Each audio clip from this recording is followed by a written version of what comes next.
veterans. What is VA's direct service connection? In today's video, I am going to break down one of the ways that you can obtain service connection, which is direct service connection. Make sure you stick around. Hello everyone and welcome back to my channel. My name is Dwayne. I got a video for that Kimball, United States Army veteran, retired VA rating specialist, and your VA claim nugget man. Before we get into today's video, go ahead and hit that like, subscribe, and notification button. Also, do not forget to click the link in the description section and learn more about my VA Claims University. So today's video, one of the ways of service connection is direct service connection. Now, as a former rater, I can honestly say, I would say maybe about 75, 80, maybe 85% of the claims that I adjudicated, veterans filed it as direct service connection. But during my time at the VA, and even since then, a lot of veterans don't know anything about the different ways of service connection. So this one way is critical because the majority of veterans are filing claims as direct service connection. So let me help you out. Let's get into it. Slide number one. Here in slide number one, taking you to the M21-1, okay? And we're talking about, or it talks about overview of direct service connection. Direct service connection, the SC means service connection, means that a particular disease or injury was incurred in service. Follow along with me, people. Means that a particular disease or injury was incurred in service, okay? Not at your local VA medical center and it wasn't in service, okay? This is accomplished by affirmatively showing inception during service. How do you do that? Service treatment records. Yep, you went on sick call for this, you went on sick call for that, or went to medical. But keep in mind, here's a nugget. That doesn't guarantee service connection, all right? There are three components to providing direct service connection. And there's no way around these people. I talk to a lot of veterans and they'll say, oh, I went to the VA medical center and I got an MRI and then I've been getting treatment at my private doctor for 2 years. That's not a substitute. Could it help if you meet all three of these? Yes. A current disability. Back when I first started rating, I was trained, you didn't need a diagnosis, okay? You were competent enough to say, hey, I got these symptoms and this is what it was in service. We go to medical records, yep, we request a CMP exam. Would I follow that same mindset, filing a claim today if I had to do it again? Nope, I'm getting that diagnosis, okay? No question about it, I'm getting that diagnosis. Second one, an event, injury, or disease in service. Again, people, stop going to the VHA Medical Center, Veterans Health Administration, getting a sleep study, getting a diagnosis of sleep apnea. It doesn't meet any of this criteria, and you file a claim, and in your mind, you don't need these three components. You only need, hey, that diagnosis from VA, because VA diagnosed me, so it has to be related to the military. Negative, Ghost Rider. That's not what this is saying. An event, injury, or disease in service. In service, people. And, keyword and, I got it underlined, you need all three of these, not just one. A link or nexus establishing that the current disability had its onset or inception in service, which may be established by evidence, okay? Again, if it was me, I'm getting a diagnosis, I'm getting some treatment, evidence, evidence, evidence, evidence. But again, people, it's not a guarantee of service connection. All pertinent or relevant medical and lay evidence must be considered. Key word, must be considered. Now I'm thinking, hey, I'm looking at this evidence section in the rating decision. They listed, they actually reviewed it, okay? When the VA third-party CMP examiner, on that CMP exam, when they checked that box, they reviewed your claims folder, I'm thinking they reviewed it. But I've actually called out medical examiners, the VA contract examiners, and say, hey, there's no way that you looked at this and then in your Nexus, you're stating there's no documented treatment, and the veteran has like 10 or 12 documented treatments during service. That's how you know they didn't look at it. But you don't know that unless you get a copy of the claims folder. That's a nugget, people, including the service records, which may show the places, types, and circumstances of service in the official history of the organization in which the veteran served. Okay, so if you're Army, they're talking about 201 file, personnel records, okay? Let's keep going. Slide number 2. Another -1, satisfying the current disability requirement for service connection. Evidence of the current disability is required as one of the components of establishing service connection. You saw that in the previous slide that I showed.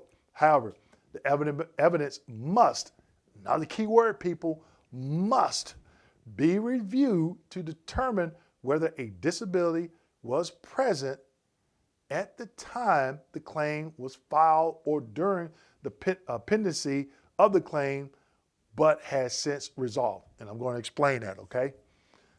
Explain a little bit later for you. But people, again, must be reviewed. Whenever I did a rating and I put evidence under that evidence section, I'm telling the veteran, I looked at it. I looked at it, okay? The way I was trained, they said, if you put evidence in that evidence section, you're telling the veteran, you looked at that information. Now, could that differ from regional office to regional office? Yes. Is it right? In my opinion, no.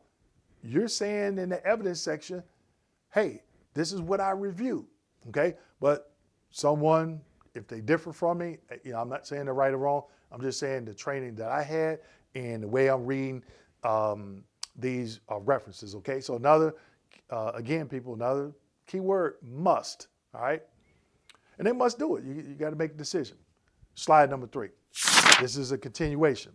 A determination of service connection will be made on a case-by-case basis with evaluation of all pertinent evidence. Veterans, stop thinking, oh, one of my platoon buddies, yeah, we served in Iraq, and he got 70% and I only got 30%. Case-by-case basis. Every claim is different. Every veteran is different. Every stressor, for claiming PTSD in this example, it affects people differently. You could have said something different than he said to his examiner, okay? So just keep that in mind. People, keep that in mind, because I get a lot of people telling me, oh, giving me that scenario, and I tell them the same thing, okay? Also, it says, consider the history of the diagnosis and give appropriate weight to any diagnosis present. Now, here's a nugget, people. When you do that intent to file, you have 365 days to file a claim. Okay? Find you a doctor. Find you a doctor. And you build your evidence with that doctor. Okay? Now, sometimes veterans, they just find somebody to do a DBQ. I get it. I get it. In this case, the VA is giving you an option. Read between the lines, okay?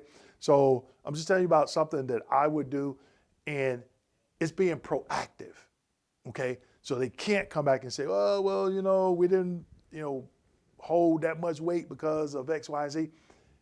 But think about this, people. Those third-party VA contract examiners, they're not your treating doctor. So it's like your doctor has to be, the doctor that completes your DBQ has to be doing more, okay? That's just my opinion.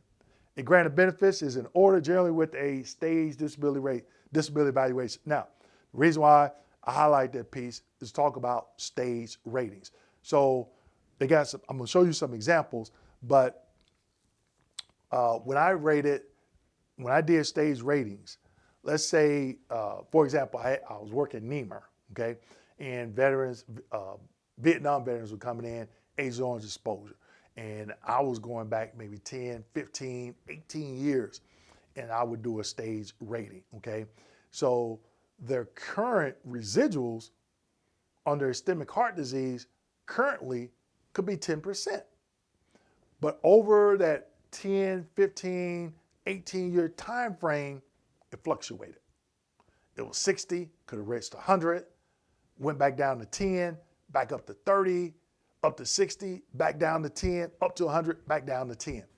That's what they call a stage rating. So if you look at your code sheet for that particular rating, okay, not over a period of time, but just for that particular rating, and it has those effective dates going back that far, and I'm not talking about increases, you're coming in for increases. I'm not talking about that, but it'll be outlined in the narrative of that rating decision why they gave you that percentage at that particular time, because it was based off the evidence, okay? Let's keep going. Next slide, slide number 4. Here's an example, okay? Example 1. A veteran is diagnosed with eczema regularly throughout service and was treated with topical medications by dermatologists on multiple occasions. Symptoms waxed and waned. What that means, people, is it got better, it got worse, it got better, it got worse, as is typical with eczema based on seasonal changes. Service treatment records, STRs, medical records from June 2012 show eczema. A benefits delivery of discharge, this veterans on active duty, BDD claim, they submitted a claim while on active duty. It's submitted, and a pre-discharge examination from August 2012 determines that no pathology exists to render a diagnosis of a skin condition or disorder, The in-service records clearly show a long-standing diagnosis of eczema, which was present, okay, under the claim. Service connection should be granted. Now, more than likely, with the evidence that we have here, we don't know what the percentage could be, all right? But if it's a grant with this particular evidence that I have, I'm granting 0%. Unless there's evidence to show they meet a 10 or 20. And getting a 0% is not a bad thing, okay? Because if you have flare-ups or if it gets worse down the road, you can always put a claim in for increase, okay? Let's keep going. Slide number 5, and trust me, people, this is the last slide. Satisfying the current disability. Example 2, a veteran claims service connection for sinusitis, March 2008, prior to military discharge in July 2008. During service, the veteran was treated variably for upper respiratory infections, ear infections, deviated septum, keep that in mind, deviated septum, because that's a service-connected condition, due to an in-service injury, chronic nasal congestion, and sinus problems. So again, people, there you have it. One of the 3 elements from slide number 1, okay? Again, they stated here, in-service injury, right? Chronic nasal congestion and sinus problems. On examination, the veteran reported pain and headache in the sinus area and non-incapacitating flare-ups 2 to 3 times a year.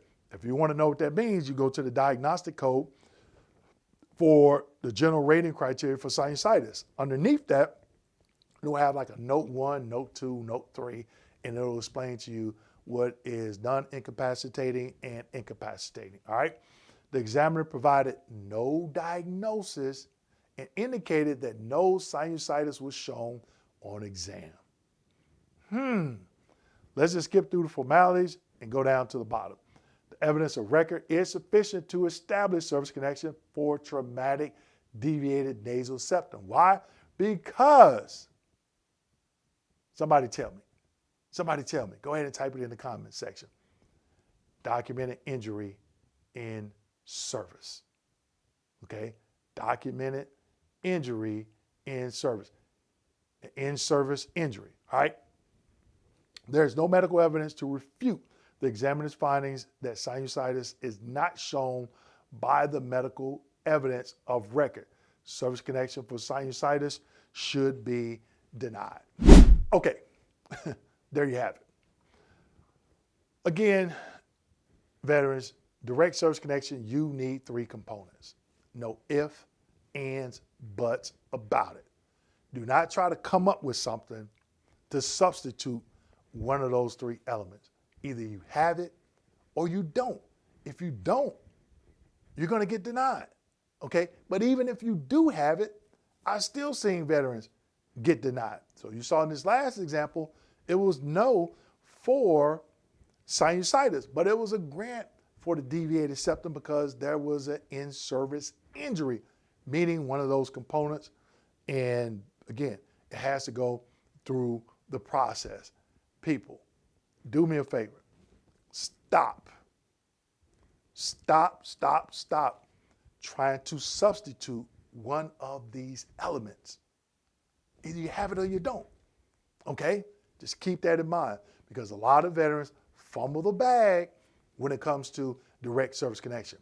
With that being said, make sure you like, subscribe, hit that notification button, and as always, share this video with your fellow veteran, and don't forget to leave me a comment. Thank you. Don't be frustrated, get educated.